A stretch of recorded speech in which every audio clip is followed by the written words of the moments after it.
All right, we are back at it. Day 19. Aplenty. We need to use the hang glider and return it. As we reach the bottom of the relentless avalanche of machine parts, you discover that they're already forming a formidable heap. Don't worry, a group of elves is already here organizing the parts, and they have a system. To start, each part is rated in one of 4 categories, XMAS. Extremely cool looking, musical, aerodynamic, or shiny. Then those get sent through workflows, those accept or reject. Each workflow has a name and a list of rules. Each rule specifies a condition, where to send the part if the rule is true. The first rule that matches the part being considered is applied immediately and the part moves on to the destination described by the rule. The last rule in each workflow has no condition and always applies if reached. Consider the workflow. That's my pronunciation of the workflow, if you were curious. This workflow is named EX and contains 4 rules. If workflow EX were considering a specific part, it would perform the following steps in order. Rule X is greater than 10:1. If the part's X is more than 10, send the part to the workflow named 1. So this is going to be, I'm going to parse this into an enum because there's no way I'm reading this through the whole thing in terms of like in the code that I'm writing. Greater than, less than, greater than, except, okay? If a part is sent to another workflow, it immediately switches to the start of that workflow instead and never returns. If a part is accepted or rejected, the part immediately stops any further processing. The system works, but it's not keeping up with the torrent of weird metal shapes. The elves ask if you can help sort a few parts and give you the list of workflows and some part ratings. So here's our input, or test input anyway. Workflows are listed first, followed by a blank line, then the ratings of the parts. All the parts begin in the workflow named in. In this example, the 5 listed parts go through the following workflows. Ultimately, 3 are accepted.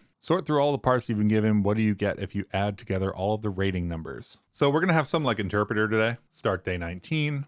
Somebody had a suggestion to use bacon today. I have never used bacon before, but they said they've been enjoying it. So I think we're going to get an install and see if it helps. There's a bunch of configuration, so I think I'm just going to, I guess, see if this can work. I don't know if this will work with other cargo subcommands, like there's bacon test here. And this kind of looks like a job runner, like jobs check win, and then here's all of the list of commands and stuff, which I already have. We need a bacon toml file. I don't love that it's another build tool. Let's launch it and just run cargo check for now, and then we'll deal with running tests later. So cargo install locked bacon. And while that's running, let's set up our test. Part 1 takes our input here, and then our output here is going to be the answer, right? Which is this number. So there's a bunch of ratings here. How do we read the ratings? Because we have to work through the parser for the first thing at some point, but maybe we just do that first and we leave the ratings for later. So we've got alpha, greater than, less than, greater than. It looks like A is potentially by itself. This is a workflow. So it's going to be what? EX surrounded by curly braces, some rule, somewhere to send it, some rule, whether to accept it or not. So it either goes somewhere, it's accepted, or it's rejected. And then the final rule is going to be either where to send it, where it's accepted, or where it's rejected. So that doesn't seem too bad. Let's see if bacon will run in day, 19 here? All right, bacon's running. Let's start with workflow. It's going to be iResult, and then this will be what? Workflow, which is probably a struct that has a name or an ID, I guess we'll call it, and a set of rules, which means we need rule. And rule has what? Rule is an enum, actually. So we've got a rule is an enum, and it's either a test, which has a condition. Is our number always on the left-hand side? It is in our test input. What does it look like for our actual input? It looks like it's always on the left-hand side, so that's good. That'll make it a little bit easier. So we don't really need to store anything in terms of positioning. Condition is going to be a condition, which is also going to be an enum, which can be less than, greater than. Is that it? Less than, greater than? Greater than, less than, greater than. I think it's only less than, greater than. So we're going to work with ORD probably. This probably could just be an ORD, honestly. So in Rust, why do I have 2 Advent of Code windows open? So there is an ORD. If we use ORD, or rather ordering is what we would use, then less, equal, and greater are what we would have. And we could potentially just apply this. Equal is not something that we have though, and I don't really want to include that in the condition. So let's just leave a note here that says basically ordering without equal, and we'll deal with it later. Because I think we could reuse that enum, and that might be useful for processing later, but it also could turn out to just not matter. So we've got a rule and a target And the target is either going to be a workflow, rejected or accepted. And a workflow will be a string slice, accepted or rejected. Okay, we see our first bacon output here on the left. Says it expected a named lifetime parameter. That's true. Is that for target? Yeah. So we need this all the way down here. We've got our generics through the whole thing. You could also use capital S strings, makes everything much easier. I'm choosing to go with references. Cannot find iResult in scope. That's totally acceptable. Mismatch types, that's fine too. We're just building out our structs right now, so we'll to do this. So we have given something like this, right? Because this parses this entire line. We have the name of the workflow, the rules contained inside of it. Each rule either has a condition and a target or just the name here. So this will be an alt and we'll get either a test or a target. So let's get started writing this because I think initially this is not too bad. So let input name equal alpha1 and then let input rules probably equal delimited. I guess we can use car here for a curly brace. And I'm going to bring this in from complete so as to not interfere with our other car. And this is going to be complete car curly brace. This will be input handle the error. And then in the middle, I think this is just rules, right? So separated list one, another car, which is just a comma and a rule. And we bring everything into scope and we need to write rule. We need to fight rule. So we get input string slice. This is going to be a rule. And every rule then starts with an alpha 1 because I think those are all letters. Do we need to keep that letter around? I think we do actually. I'm just going to call that A for a moment. And this is what? So let's read this a little bit more thoroughly. This is X is greater than 10. If the parts X is greater than 10, send the part to workflow name 1. So are these the parts we need to send through? So all of the parts are XMAS. They all start in, they go somewhere. Those rules are applied to each of the fields of these structs. So this is a struct for us, a struct part X. We'll call these U32s, I guess, for now, right? So we have a bunch of parts that we'll need to parse later, which means that we do need to keep field around. Did we call this field? Part field, we'll say. We need to test this part field with this condition. We didn't keep the number, did we? Part field condition value, which I think is also a U32, and target. So this is going to be a rule test. So we'll do alpha 1 and then condition, which is alt and is either a greater than or is a less than. And for each of these, we'll map over that, throwing away what we parsed effectively and giving a condition, if I can spell condition one of these two. And we need to bring in non-branch alt as well as parser. So that should give us our condition, right? If it exists. Then we need the value and the target, which are both going to be the same kind of thing. So that's just digit 1. And then this is just alpha 1, I think. Digit 1 we need to bring into scope. And then this is a rule, right? Come on, give me the fill match arms. Oh, I guess it's the rule test. Part field, condition, value, target are all just going to slide in there exactly like that. We're going to do input, rule, and get rid of the to-do. And then we're going to go back up here and we're going to rename some of these. So part field, condition, value, target. I guess value does need to be a number. So we're going to complete U32 that. Target is one of the targets, so it's not an alpha. So let's make target. So if we look at target, it's either a workflow accepted or rejected. So this is going to be alt, tag A, tag R, alpha 1. And all of these are going to get mapped over. Not down there. What happened there? Alpha 1. This is going to be map accepted, rejected. And this one we keep it around for workflow. I'm going to call that workflow ID. Pass in input. We need to bring tag in because we haven't done that yet. Then can't find rule in this scope. That's fine. We don't have rule right now. We still need the target version of a rule, which is just going to be that alpha, which I think is just this. So I think we're good. We just need to wrap this in rule target if it succeeds. So here we don't have rule. We have alt rule test or target.map wrapped in rule target. So rule test returns a rule and then target returns a target, which we can wrap in rule target. So then we get workflows. I see on the left here, we have all of our warnings. I don't get to scroll through this. It's like very, very much not scrollable with my mouse. Where's summary mode? Interesting. Let's leave that in summary mode for a second. We're going to have a bunch of those warnings, which I don't love having around. But okay, so we've got workflow. I don't like staring at a bunch of warnings. And we haven't used all of that stuff yet, so we just have warnings because we're writing code. Workflow, guess we call this ID, right? So that's all good. That's one workflow. We need many workflows. How do we want these workflows to be addressable? Probably in a hash map or a B-tree map. I don't think we need to iterate over them, so a hash map is going to be fine. And we're going to have a string slice, I think, as the key, like the workflow ID, and then the workflow. I think that's what we want. I don't have enough angled brackets there. You know what I do need, actually? I think I want this. No default key bindings have been provided with this extension to avoid conflicts. I guess this is okay. Keyboard shortcuts. Here's my setup for toggling type inlays, if you're interested in that. Okay, Shift Enter, editor focus. It's installed, so hopefully Shift Enter. Nope, Shift Enter. I don't love that experience. That is what I'm looking for, roughly. It's not what I want, though. I want that behavior, but I want to be able to type a letter and filter it down.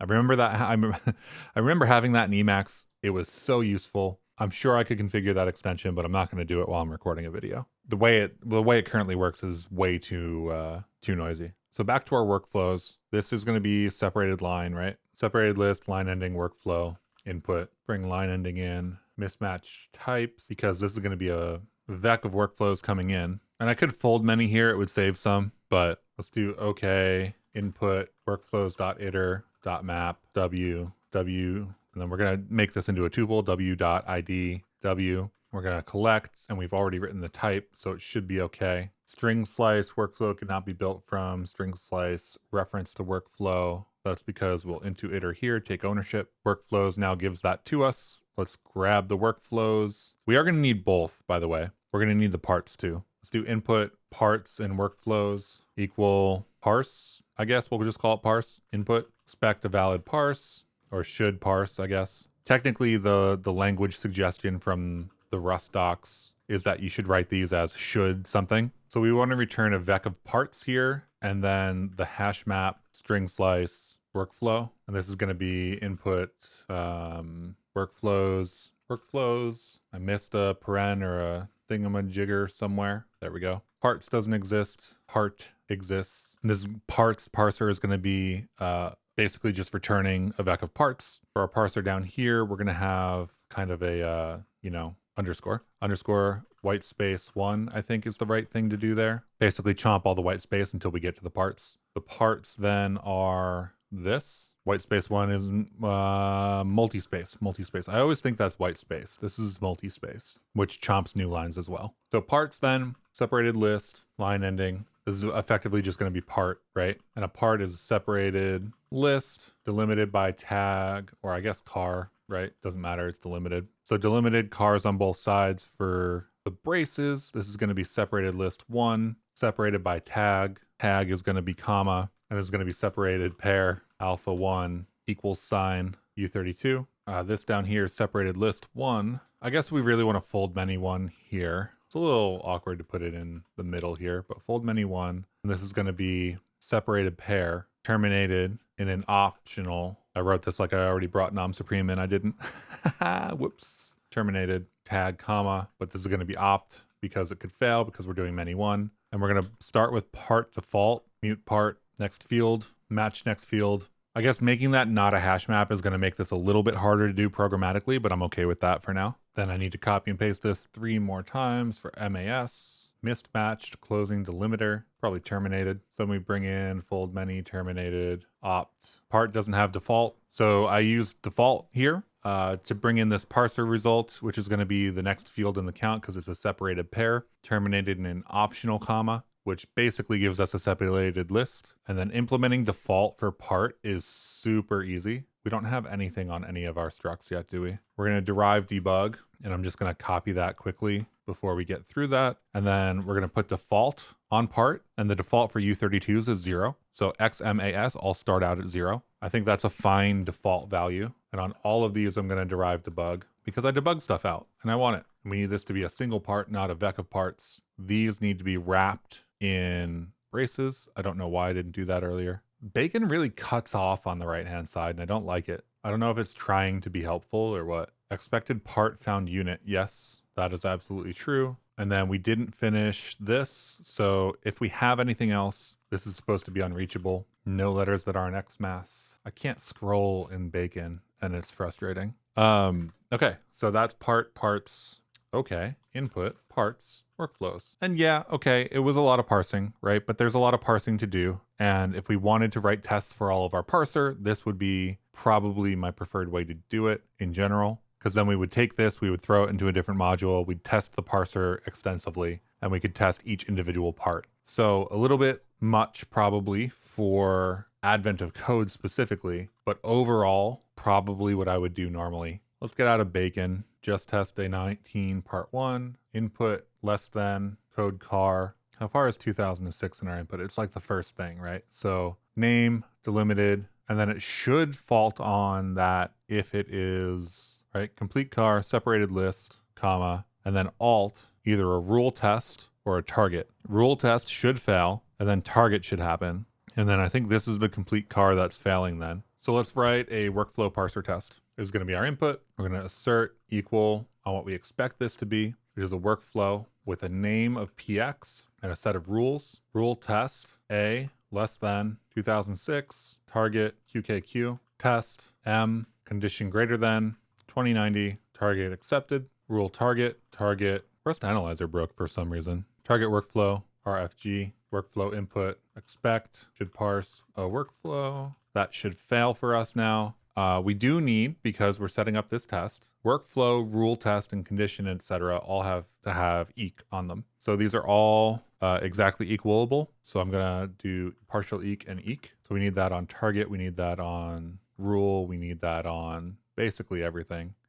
So we have our failing test. So we are failing in the workflow parser at that caret, correct. So given this, we should have alpha 1, which is px, delimited by the curly brace, a separated list separated by commas, an alt rule, rule test, or target map, and then this car. I think the issue is that rule test is failing because we didn't account for the colon. So it's A less than 2006 colon workflow. So A less than 2006 colon workflow. And now that test is passing, which is great. And now part 1 is obviously not, because it shouldn't, because we have to write the logic. But we have all of our rules, all of our targets, etc. We've got 1, 2, 3, 4, 5 parts, which is how many parts we have, right? 1, 2, 3, 4, 5. Probably the most intense parsing we've done all week, or all month, I guess. So each part needs to sit through each workflow. So parts.iter, right? I guess let's do parts.iter.map. We get a part. I think we have to loop here, but we'll collect into something. I don't know what we're collecting into yet. I'm gonna force a type on that for the moment. So for each part, we need to go through every workflow in sequence. So they all start in a workflow called in. This feels like a fold-ish. There is a workflow called in the input. So that'll be the one we start in. Everything starts in and goes through until it's either accepted or rejected. So I guess we loop here. Current workflow is in. This is mutable. When we loop, we have to get the workflow. So workflows.get current workflow, but expect a valid workflow, or rather should only fetch valid workflows. If this doesn't work, like the get here, then we're in big trouble. So that's our active workflow. Active workflow dot rules, I guess. So not match. Active workflow dot rules dot iter. So for rule in this, match rule, I guess. Fill match arms. We're either going to test something or we're going to send something somewhere. If we are going to send something somewhere, I think we break with the, so this is last target, is this loop. And then the return value here becomes last target. And this is then target. So here we would break with target accepted. Same thing for rejected. I guess we need to label our loop too, but we'll do that in a second. Otherwise, this is the workflow, which is the next workflow ID. So current workflow equals next flow ID. And then this is break out of for loop, right? Because we need to do the workflow again. And these are break out of loop, break out of loop. So these breaks are going to be labeled breaks. I'm just thinking about this for a second. So we can do something like this, I believe. We're going to call that workflow loop. We're going to call this rule loop. We should be able to break workflow loop target. Yeah, break workflow loop target. And this breaks rule loop. So now we have very explicit, like we're in a nested loop here, right? We've got for whatever and we've got loop. and we're going to break out of loop with some value that's going to get stored in last target. So we can label the loop and we can label the for loop. And then when we write break, we can break out of that specific loop. So if we're in here and we want to be done, we can break out of this loop using break and the label. And then we have the value that we're actually returning from that break, accepted or rejected. We can also break out of the inner loop so that we keep looping in the outer loop with the similar label. Very cool. Not a feature I use that often, but very cool. I think we have our value here then. So we have last target, right? These are all mapped. And then it's going to be the sum of everything. So add up the XMAS rating for each of the accepted parts.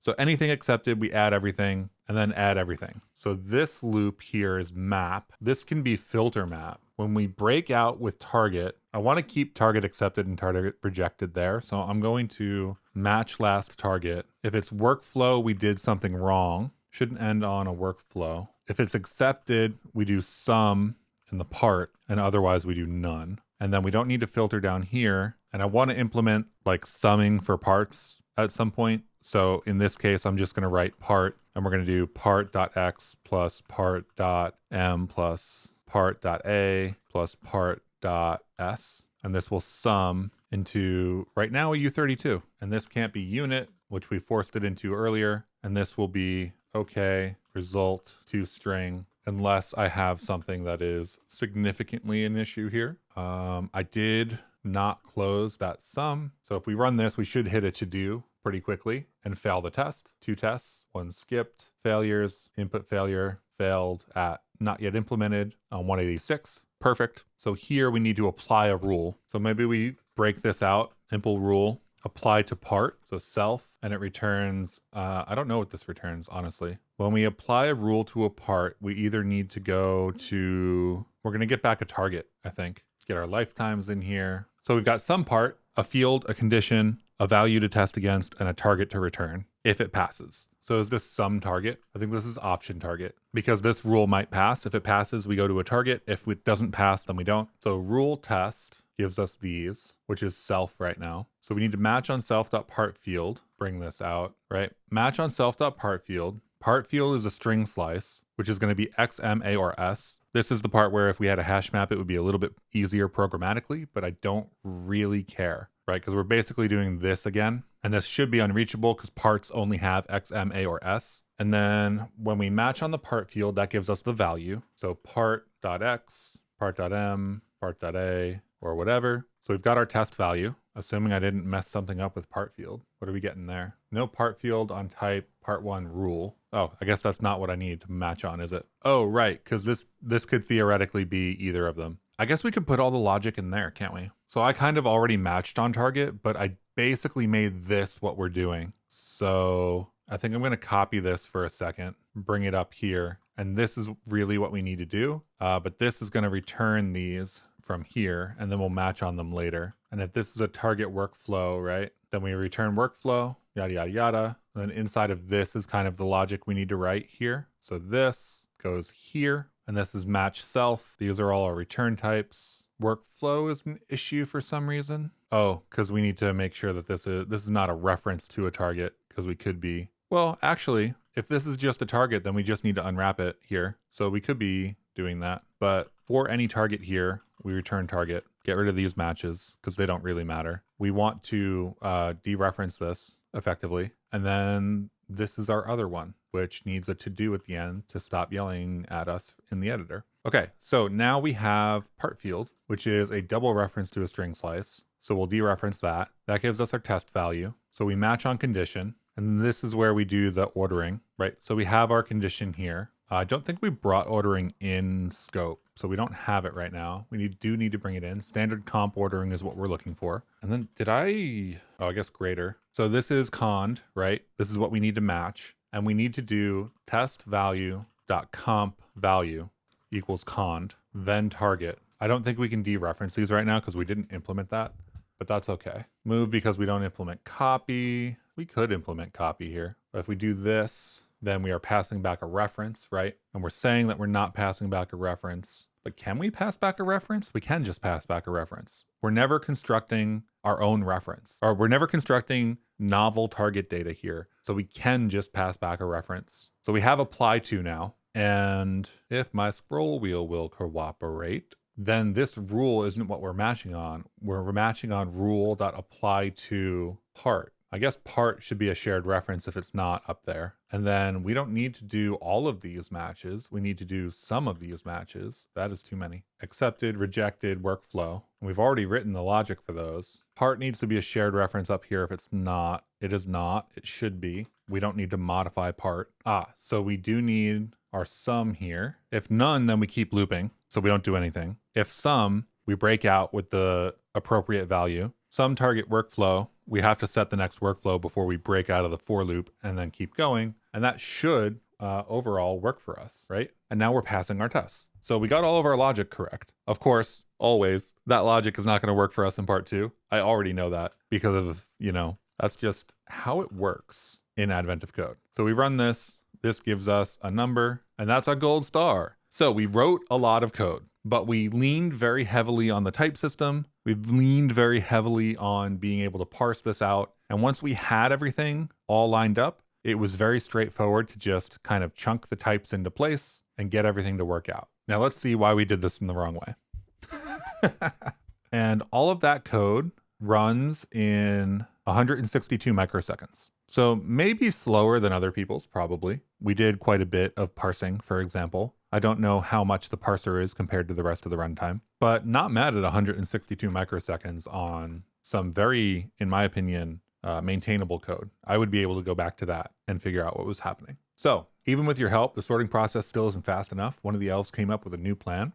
Rather than sort parts individually through all the workflows, maybe you can figure out in advance which combinations of ratings will be accepted or rejected. Each of the 4 ratings can have an integer value ranging from 1 to 4,000 of all the possible combinations of ratings. Your job is to figure out which ones will be accepted. In the above example, there are this many distinct combinations of ratings that will be accepted. I just want to do the math to start out. This, I guess, times 100, because maybe we can optimize ours a little bit, but we're running in 100 microseconds right now, right? What do we do this in? Days? Years? 193,000 days? 530 years? We'll be done with Advent of Code by then, at least.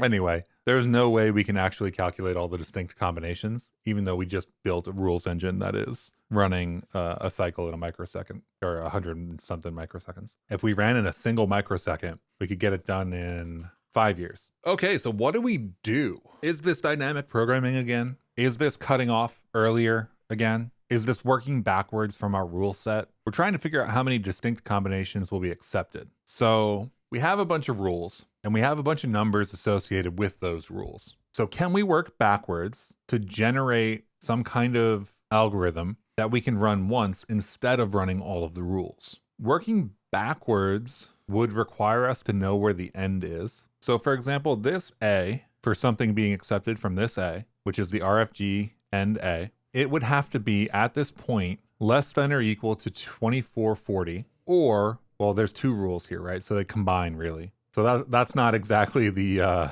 easiest one to work backwards from. Let's see, ln(x) always accepts no matter what, right? Because if this rule fails, then it accepts. So we can get rid of this test, I think, because if m is greater than 1548, it's accepted. Otherwise, we fall back to accepting. If we fail the rule test, we're supposed to fall through. So anything that ends in A is just wiped out, right? If we hit PV, then we accept. Actually, that's not true. If we hit PV, the rejection is what matters to us. So if A is greater than 1716, then it's a reject. So here, A must be less than or equal to 1716. So for anything that hits PV, A has to be less than or equal to 1716 for it to pass. Do we build up a graph and just look at all of the, work backwards manually after building up a graph? If we throw this all into pet graph, I can do a .viz on it. We may be able to .viz it anyway, easier. I think working backwards is the right move because that does give us information.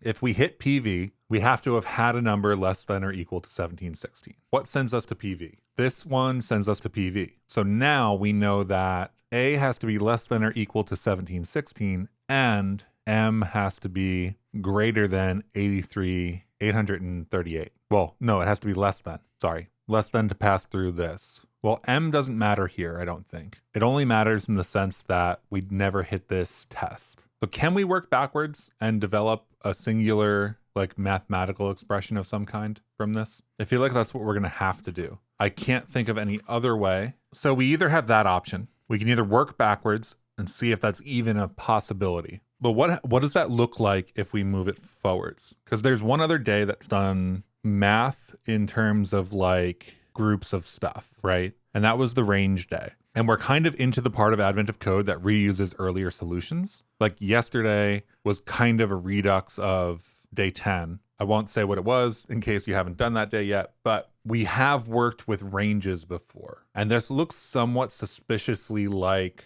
groups splitting, right? Like A less than 2006, right? So we have, let's say, what is it? In is our first one, right? Let's start with in. If we have each of our values between 0 and 4,000, right? Then here, if S is less than 1351, it goes off into the PX group, right? It goes off to finagle with the PXs. If S is greater than or equal to 1351, then it goes to QQZ. So in that way, if we have a range and we split that range and we send a batch of parts with one range and a batch of parts with another range through those two, we should be able to, from this, keep splitting that part down because we only effectively have one part, right? It's one part if we think of it in ranges from 0 to 4,000, right? The 4 ratings each have an inner value from 1 to 4,000. And then that cuts us down to however many iterations we split into, which is hopefully less than the distinct combinations. How do we necessarily do that? Those are part, because we only have one part. We have one part with ranges of 0 to 4,000 that splits every time we hit one of these less than or greater thans. So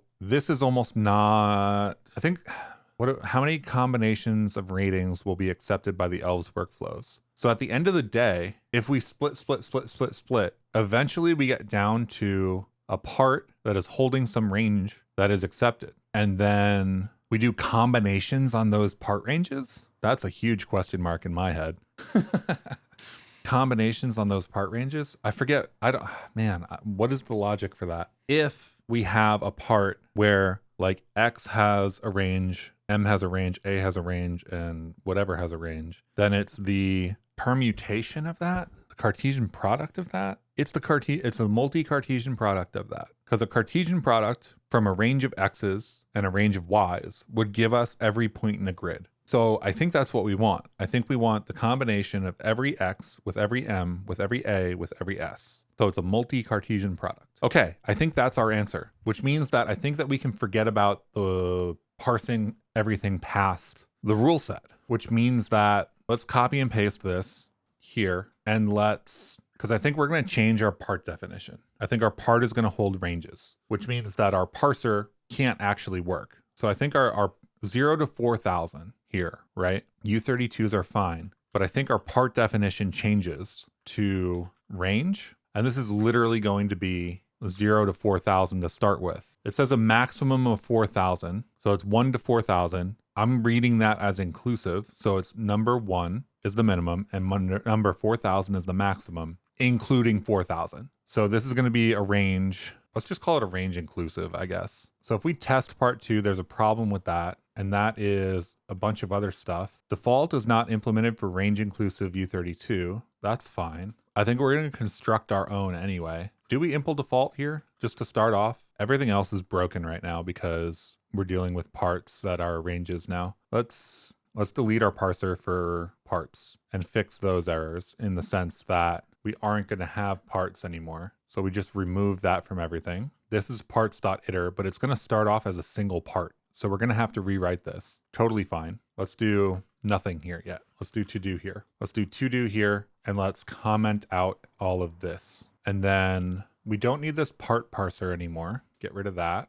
Workflows, rules. Yes, yes. Fault implementation. Something is wrong with Rust Analyzer at the current moment in time. Part field condition, target, apply to is going to take a part, and this is going to work on a part with ranges next. Oh, I am very silly. It was not working because you have to implement default for something, it turns out. All right, so this is 1 equals 4,000. I know there's a range split. Great. Maybe we use that. I've never used it before. Take range, remove range, range split. Is this what I think it is? Take range. Can you take range? This range split. Mute self, right? Range, output. Can you take range on a range? I think so. Take range, range full for bytes. No. Take range, range for range. This is all for bytes. Take range trait. Range split, not popular enough to be on Rust Playground. Well, ranges are simple data types anyway, so we should be fine. I don't know that we need to deal with that because range inclusive is just a start and an end anyway. So we have all of our rule sets. We have our workflows, right? Workflows here, not part of this. Parse workflows. We have our workflows here. So we need to work our way down into having applied all of the rules in all of the ways, which feels recursive. So how do we actually apply these? We only have one part. So I think we have this loop here, right? But we don't need a loop per se. And this function here might not be where we want to write this logic. So let's do like a process range function. And that will take a range as a range inclusive U32, and it will spit out what? The number of, I guess, the range, like the amount. And that means that we need to process range. I guess this needs access to all the workflows anyway, right? So like a reference to workflows, or at least a reference to a thing that contains workflows. And then I guess the next workflow to apply. So we need all the workflows just because we need to be able to like reference them, right? And this is our hash map, I think, not a, and then next workflow is the next one we're going to apply, which doesn't necessarily need to be a capital W workflow. It could be the ID. I guess next target, right? And then this is a target. So when we process a part, I guess this is a part, right? Because the parts will subsequently break down. And this is going to be an owned part because we're going to have to keep breaking it down and keep creating new ones. So we'll bootstrap this down here with part default, which will be our big fancy part, right? If we do this and we try to run our test for part 2, we should see part default with ranges from 1 to 4,000. Wonderful. That's exactly what we want. We have a failing test. This is our starting part. I guess this is process part, right? We are given the part we're working with, which starts out to be default. We are given the workflows, and we're given the next target, which is going to be for us in, I believe, which we're going to set up as a target. Everything starts at in, and this is result, right? So that's going to be a U32 when it comes back. Although I guess we don't really need that to be the U32. That could be our ranges, but let's go with U32 because we're just going to recurse until we hit that. So then this should be okay. Result to string for our final. So everything's going to happen in process part. Our input is extra here. We have extra. So I'm just going to put an underscore there because we're not using it. And then we have to process each part. To do that, we have to pick our next target, right? So current workflow is something we already have. If we look at, I guess for every rule in the rule set, we have to split and work down, right? So given a part, we have to do this multiple times. So do we loop here? I guess we have to iterate over all the rules, right? So first thing we need to do is get our workflow. Current workflow is workflows.get. I guess next target has to be matched on. And then if we target a workflow, that's when we have to match on, or that's when we have to get the workflow. So let's start there. And then if we are accepted, then we have a part that needs to be converted into a number. For that, I contend that it's going to be a multi-Cartesian product on all the numbers or all the ranges that are left. So multi-Cartesian product for us, for our purposes, it returns an iterator adapter over the Cartesian product of all subiterators. So really, we don't need the actual results from this. This would give us the actual results. We need the number, which if we use this and then we .count, that would still require us to run next. So the number we actually need, for example, for a 2-dimensional grid is the range length times each other. So like X times Y, right? So I guess we're down to doing this math ourselves. So if it's rejected, it's 0, contributes nothing to the score. If it's accepted, it's something along the lines of part.x.length, start minus end. I don't think it has length. Turns the upper bound inclusive. We aren't iterating on anything. What is end bound giving in this little example? Part.x start. I think it's this. And then is it multiplication for each one, right? I think it's multiplication for 2. So that would extend to 3 then. Because if we have 10 rows and 10 columns, that would be 100 items. If we have 10 z-index, that would be 1,000 items, right? 10 slices of 100. So it's multiplication. So x, m, a, s. If we get to the point at which we are done with the ranges, I think this gives us our answer. And these all need to be wrapped in parens because otherwise the order of operations will get us. And that for some reason doesn't give us a U32. I guess technically it doesn't have to, right? What's to do here? Because I think we're getting that error because we haven't done, yeah. So we then just need to make sure that we return the U32 from the workflow, and that should give us an answer at least. Whether it's right, we'll see.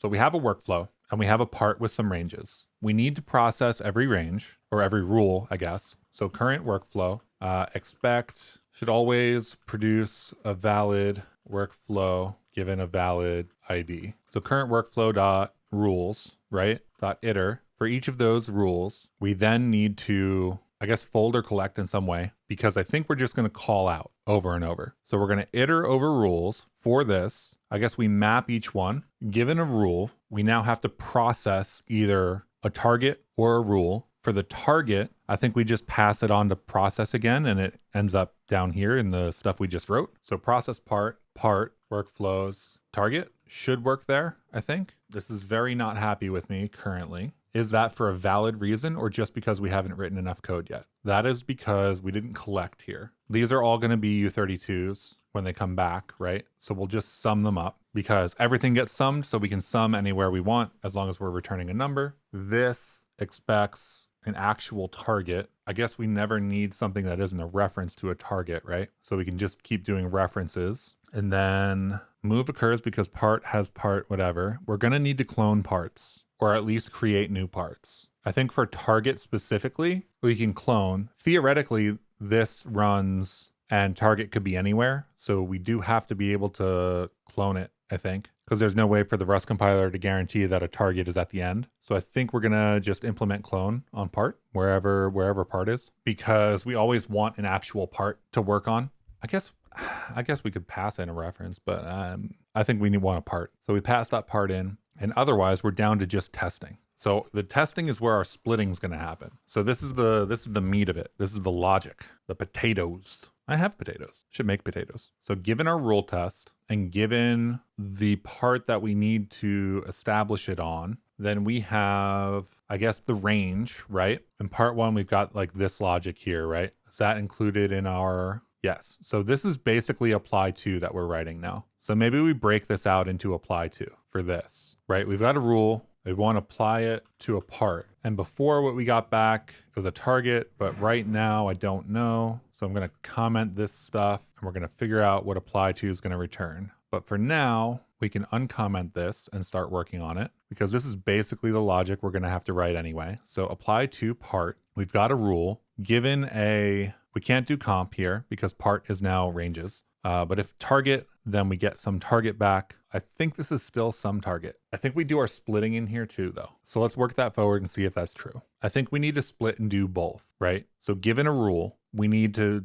both do one direction and another. So we need to split our part into 2 and then run that. So let's work on that first and then decide what we're going to do. Test value, we get our range, right? This gives us a range inclusive for our test value. If it needs to be less than or greater than, we know the value we have to be less than or greater than. Our test value is a range. So given some value and some range, we can determine if that value is in that range. If it does, then we need to split. Otherwise, only do one or the other, right? If the test value contains range, we need to split the range. If it doesn't contain the range, we need to figure out whether to do one side or the other because it'll either be greater than or less than, right? So I think that comparison is if test value dot end less than, or I guess, is that condition? I don't know which condition we're going to have to apply. We're basically saying if the range is less than the value entirely and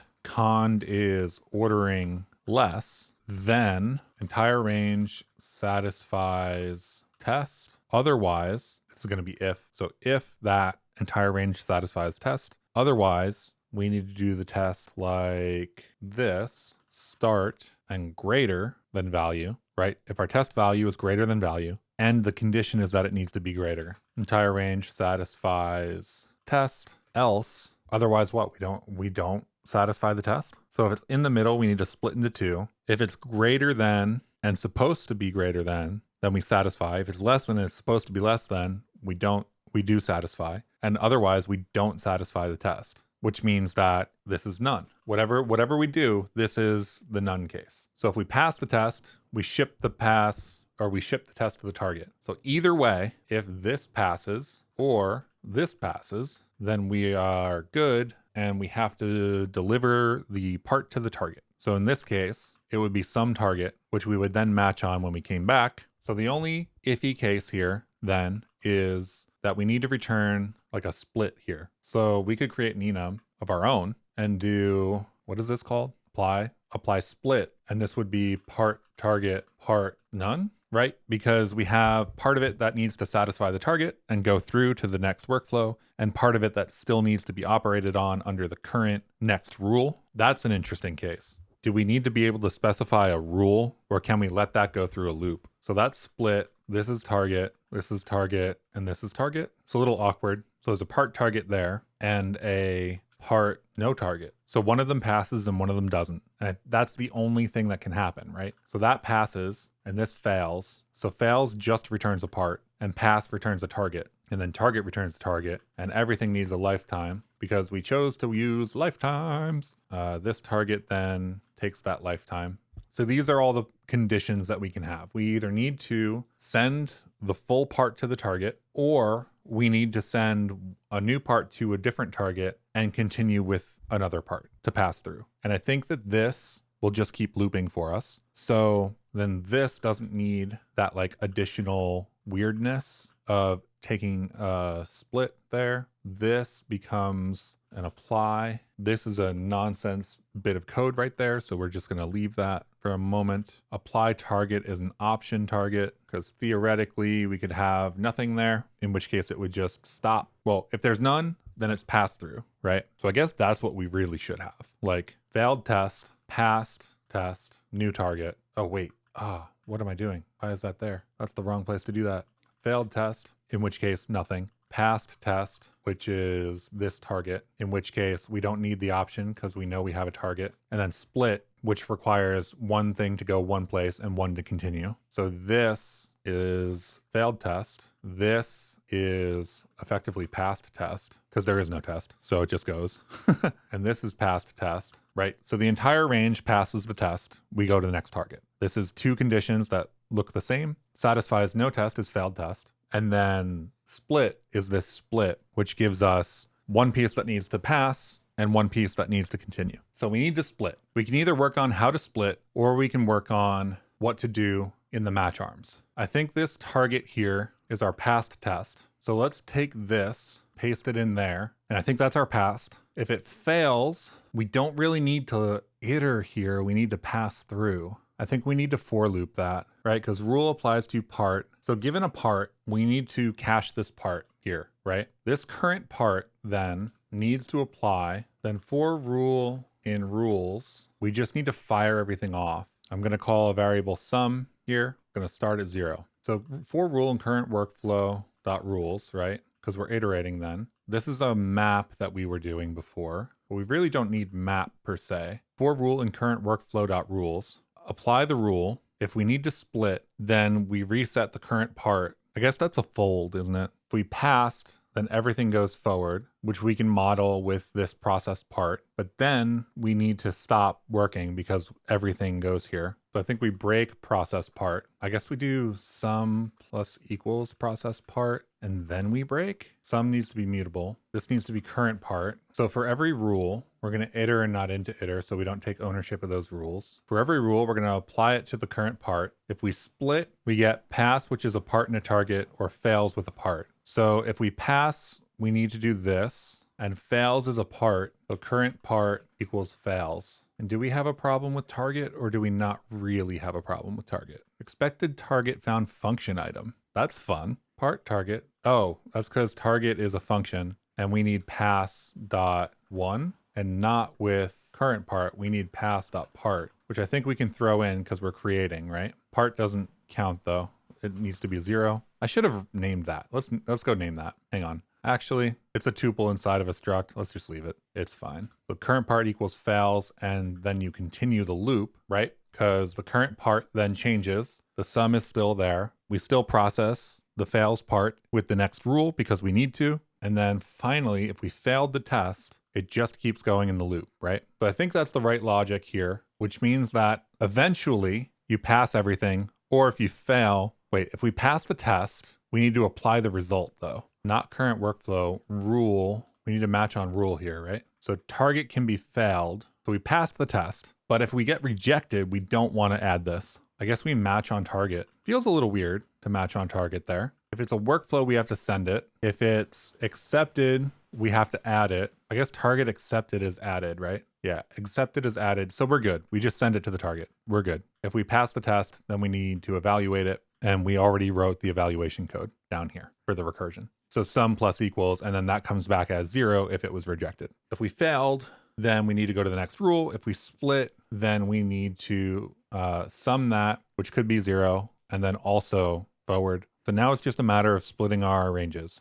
Ooh, apply to has an issue with Xmas. Move occurs because part S has range inclusive, which does not implement copy. That's okay. I guess these can be references to that range. We don't really need them to be the range yet. So if test value contains value, then we're in the middle, and it's always either greater than or less than. If it's greater than, I guess we need to match on condition, which we've already done. If the condition is less than, then we have the value, and we need to go from test value dot start to value, and also test value or value to test value dot end. And the question is, how do we split this? If it's less, then it's this range, non-inclusive. So it would be like value minus 1 inclusive. We need to split at value. So we've either got x less than value or x greater than value, which because x is a range,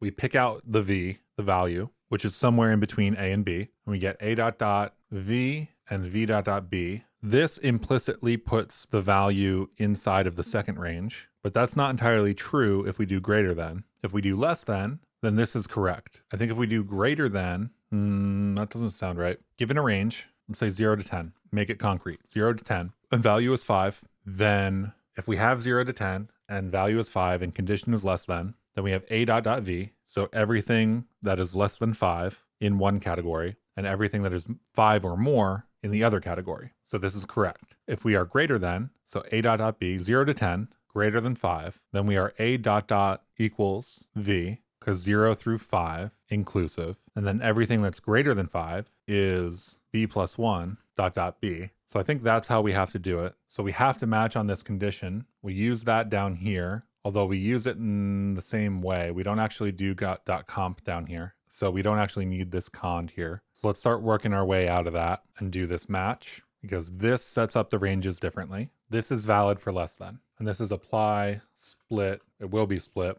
We need to set this range on the part. Let's call this new range low and new range high. Then we need a new part where we spread part in, and we need to know, unfortunately, which part we're dealing with at this point. So we need this match, really. Downside of doing this in a struct. So let's do it this way. Since we need to run this match anyway, let's do part low equals part.clone. And then for each of these is going to replace that part low. This is a little bit awkward, but it's fine. If we used a hash map, we would have been able to do this automatically. We did say we were going to use inclusive ranges here. I think that maybe we don't. The only time we need one is here. And we either rewrite this one to be inclusive, or we rewrite these to be, we either rewrite this one to be non-inclusive, or rewrite these to be inclusive. Maybe that's okay though. So this would be like value minus 1, inclusive. And then we've got plenty of issues here because that needed to be an actual value and not a reference. So we've got our new range low, we've got our part low, we've replaced the number in our part low, and that goes here in our split.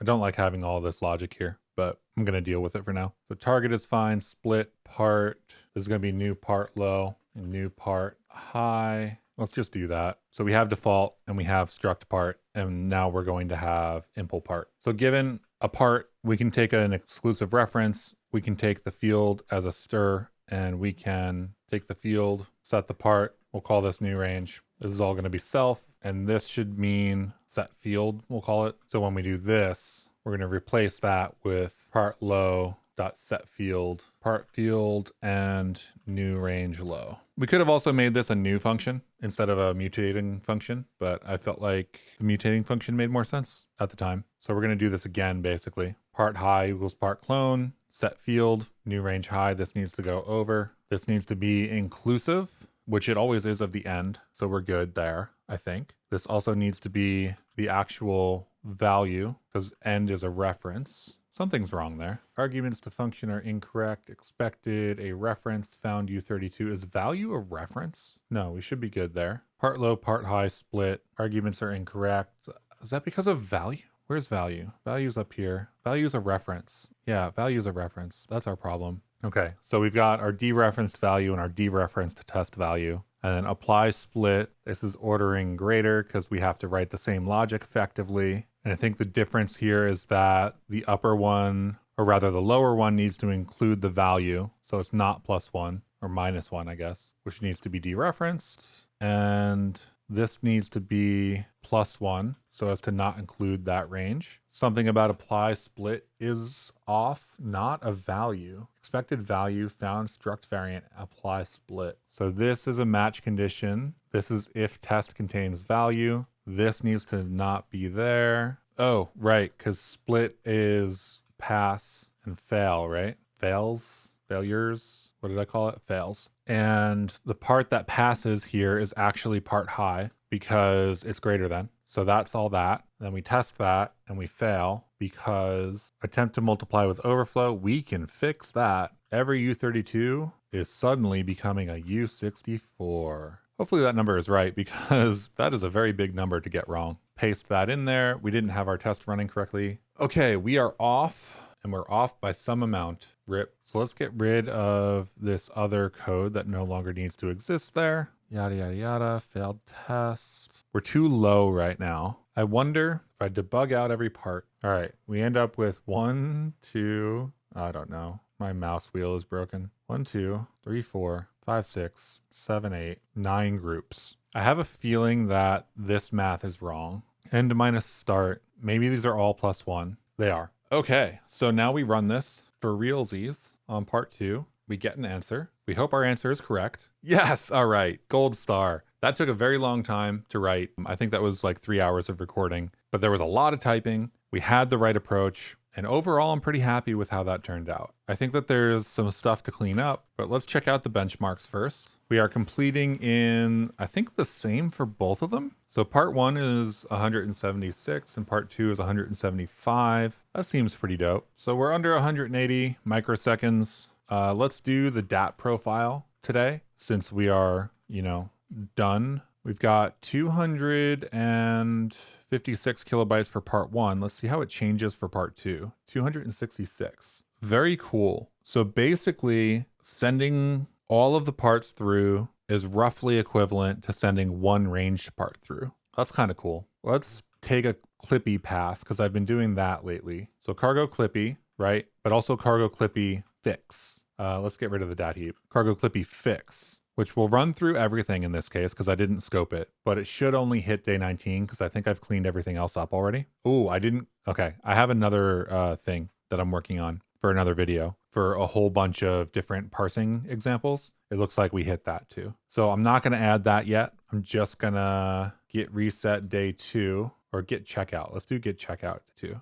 There we go. Day 2 parsing because day 2 is an actual directory. So let's see what we changed. First of all, some items that we were bringing into scope that we actually weren't using, digit 1 in that case. We have an underscore for a variable we aren't using here for input. We have an extraneous use of an ampersand for part when we apply to. That got removed. That's cool. Another set of imports fixed. Another extraneous ampersand, 2 extraneous ampersands here. And that's it. So we got a little bit of a free cleanup. Question is there anything left? Yes. This filter map can be written more simply using filter. So 202 in part 1. So parts filter map, and we are returning at the end here, some and none. I think I left this in intentionally to come back to, if I remember correctly. I said I was going to think about implementing addition for parts. I still may do that, but actually I think it wouldn't matter if we did this and summed it like that. And then our clippy would go away because we're actually using it. And if we test our day one, part one, then we're good. So now we're just returning the addition here. It's a little bit less clear, I think, maybe, but that fixes our clippy lint. So we're good there. Let's see how we're doing on the leaderboard.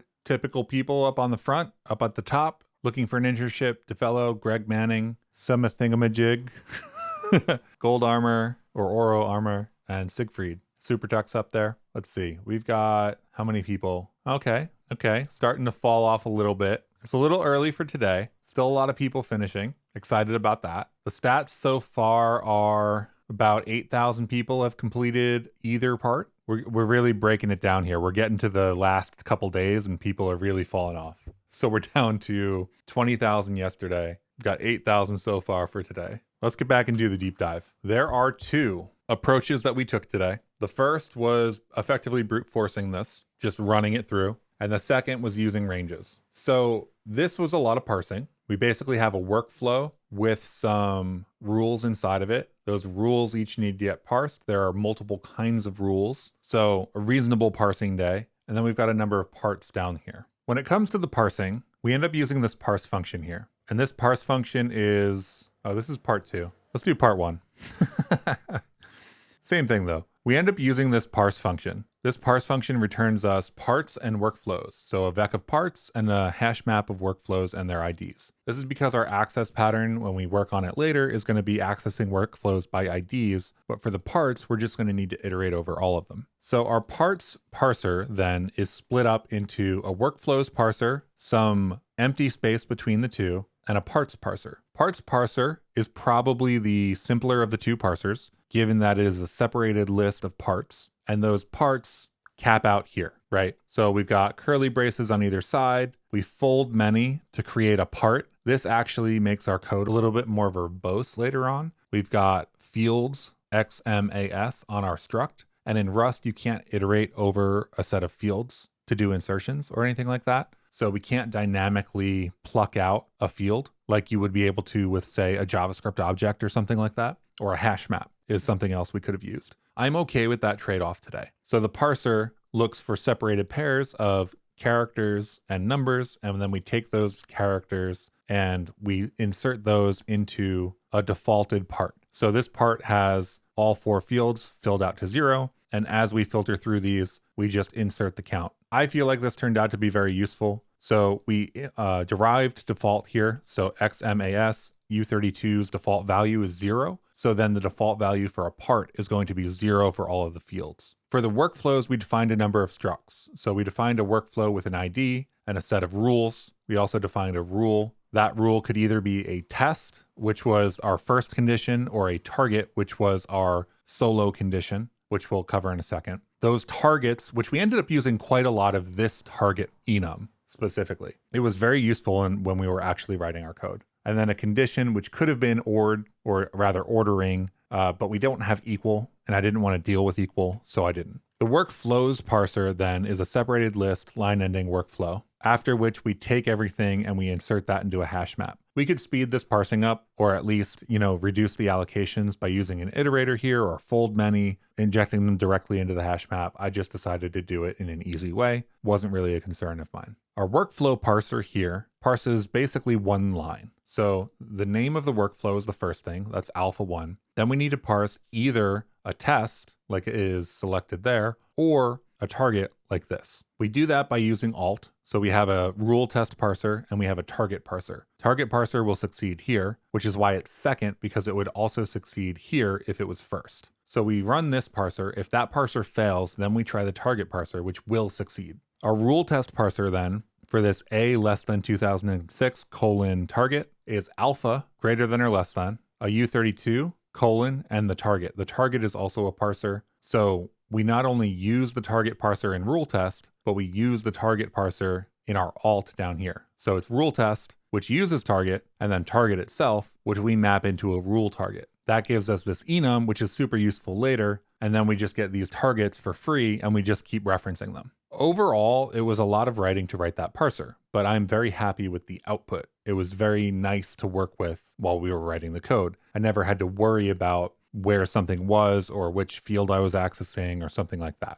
So once we parsed, our approach for part 1 was to iterate over each of the parts. For each of the parts, we started the initial workflow. We use a loop to do the processing. And then when we reach the last target, which is either going to be accepted or rejected, which is why I have unreachable for the workflow target, then we add up the parts for the accepted. For rejected, we just filter them out. This could have been 0, and we sum them all up. Now, the really interesting thing for what we did today is we used labeled loops and break conditions. So we have a loop here that is an infinite loop, and we start our current workflow at in, which is what we're supposed to do. We grab the active workflow, and then we kick into a for loop that handles each of the rule applications. However, we do need to early terminate from this for loop. And in fact, not just from the for loop, but from the entire loop itself. We do that by placing a label on the for loop. We do that by using backtick, name of the loop, and then colon. We do that in both of these cases, one for the outer loop, one for the for loop. The outer loop can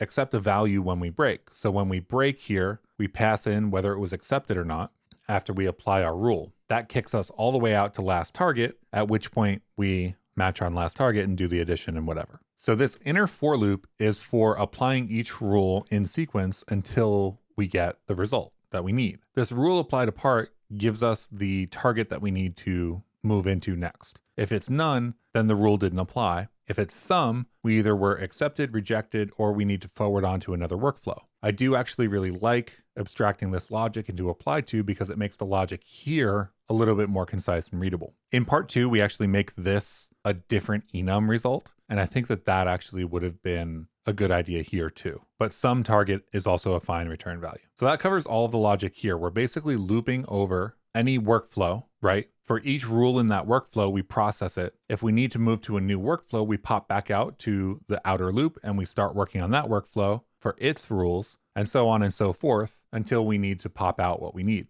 I chose to implement apply to on rule because it felt like a good place to encapsulate this logic. Apply to takes a rule, so a reference to its own rule, and a part to apply that rule to. It returns an option of target, which is, did we pass the rule? Then we get a target to go to. That target is either accepted, rejected, or a workflow. So you could imagine this option as either being pass with a target or fail with nothing, which is actually what we do in part 2. So we match on the rule. If it's a test rule, we do some processing. If it's a target rule, we just forward the target back because that's either accepted or rejected, really. We have to do this matching on the part field because like we talked about earlier, we can't do the actual dynamic field access in Rust. And we didn't use a hash map for this, or rather for our parts. So we can't do that dynamic access there either. So we stick it in unreachable for the things that we should never see. And then we do this little translation. We then match on our condition because matching on our condition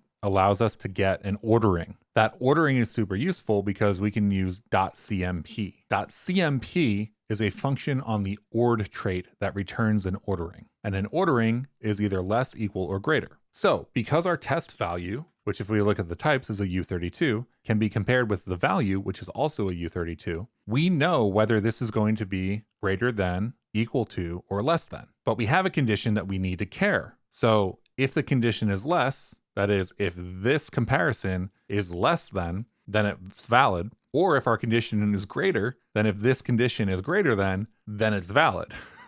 So I actually really liked the sort of dynamicness here. We get to encode our condition as an ordering and then programmatically operate on that ordering. And that's it for part 1. It all worked out. It didn't take too long to run. Part 2, however, threw all of that in the trash. Or not all of it, but it threw that approach in the trash. In part 2, we're given a very different approach. We're forced to create this part, or rather, we're not forced to create it. Every field in our part can have a value from 1 to 4,000 inclusive. So one option for solving this problem, because if we try to solve it by piping everything through, it would take many years to actually figure out. So one way, which actually is an idea from earlier in Advent of Code, that we can do this is by using a part that is defined as accepting ranges. So our part is defined as having a range inclusive for each of these fields. Given that, we can split this part down on a number of different axes. So say we need to split X. We can split X into everything below 2000 and everything above 2000, and then everything else is just 1 to 4000 still. And we can take those two parts and send them down two different paths. And by doing this, we end up calculating far fewer of the paths, but keeping all of the values that would have passed. So to do that, we basically just call this process part function recursively. This process part function takes apart a reference to our hash map of workflows and a reference to the target that we need to be operating on. Process part then matches on the target that we are supposed to be operating on. If it's rejected, that's our stop condition for the recursion. If it's accepted, that's also our stop condition for the recursion. So we either have 0 here or the calculation that represents, I'm going to say combinations. I don't think it's combinations, but all of the combinations for all of the ranges for our part. So if we have 10 options in X, 10 options in M, 10 options in A, 10 options in S, then it's 10 times 10 times 10 times 10. That puts all the interesting logic in the target for workflows. If we have a workflow, we set the current workflow like we did before. We set the current part we're working with, and we set the sum that we have from working through these rules. For every rule, we check to see if the rule applies to the current part. If it does, we have to split them so that we actually get a sum from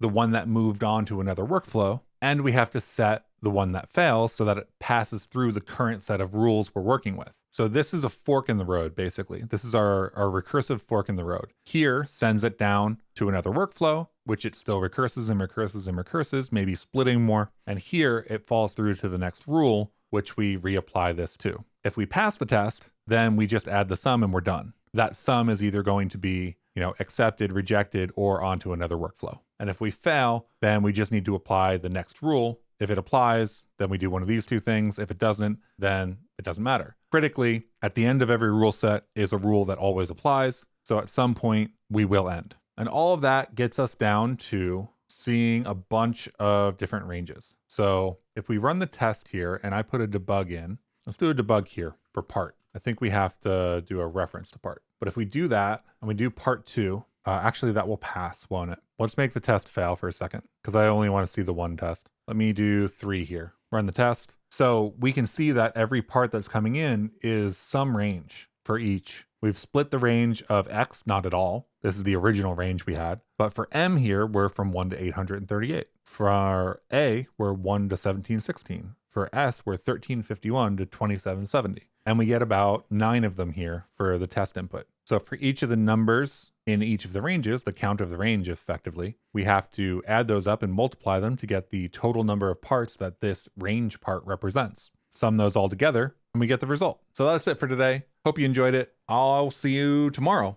We're getting pretty close to the end here, people. So if you're sticking with it, congrats. And if you're just watching the videos, happy to have you around. See you in the next one.